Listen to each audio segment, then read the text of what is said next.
Human beings are a fascinating species. We never seem to have time to appreciate the little things, and we often live in a state of nonconformity with our desires. However, we always seem to have time for lies.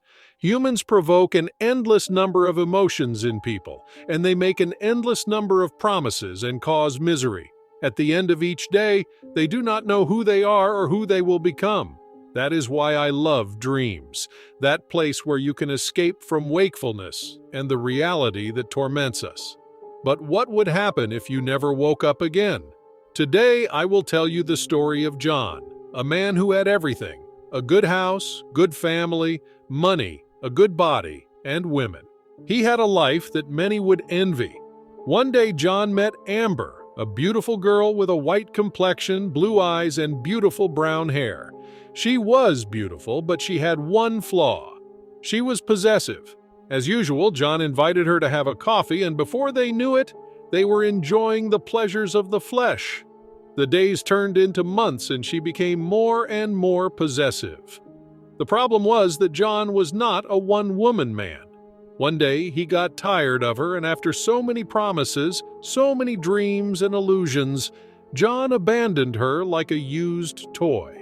Every day he received more than 50 messages from Amber. At first it was just that, but then she began to follow him to work and wait for him outside his house. That behavior was not normal, but John completely evaded the situation. This caused the messages this time to be suicide threats. She told him that if he was not hers, then it would not be anyone. 3 days passed without news of Amber, and John wanted to relax. So he went in his car to have a few drinks. After several hours with his friends, John began to have the feeling that someone was watching him. So he decided to leave. It was quite late, and because of the alcohol he had ingested, he was driving quite badly. It was not long until in a curve he saw a woman appear, and without having time to react, he hit her. John quickly got out of the car and saw the shattered body of the woman. It was Amber.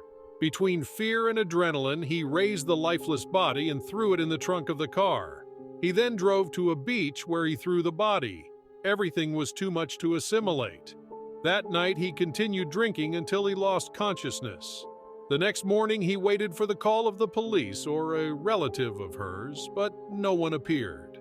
He knew that Amber was a very lonely woman, but not so much that nobody noticed her disappearance. The following days, John continued his normal life. But one night, when he arrived from work, he noticed that there was water everywhere. He quickly tried to locate the leak, but he found nothing.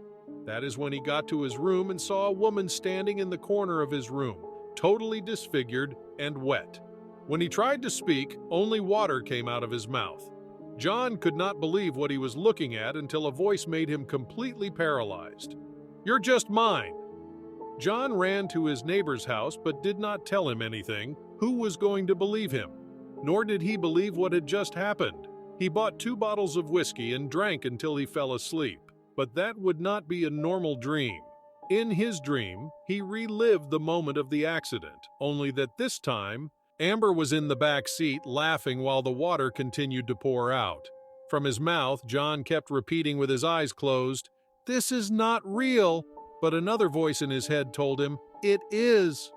John woke up screaming and looked around, but when he turned to the other side of the bed, he saw that Amber was lying with him, laughing non-stop while the room began to flood.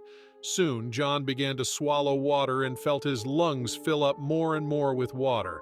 Desperation invaded him, and Amber didn't stop watching him while his face wrinkled the closer she got to him. It was then that something held him and threw him on the sofa in the living room. He jumped up and began to search every corner of the house, but he was completely alone. He leaned against one of the walls and thought he was going crazy. A smile crossed John's face until he felt a drop of ice water coming out of the wall. A laugh began to be heard, and he knew perfectly who it was. John turned around, and there she was, increasingly deformed and approaching him. She took him by the arm and gave him the coldest kiss of his life. He felt the salt water pass from her to him, filling his lungs. He let go, and laughing, she said, "This will never end. Sometimes, like John, we are not aware of what we can cause."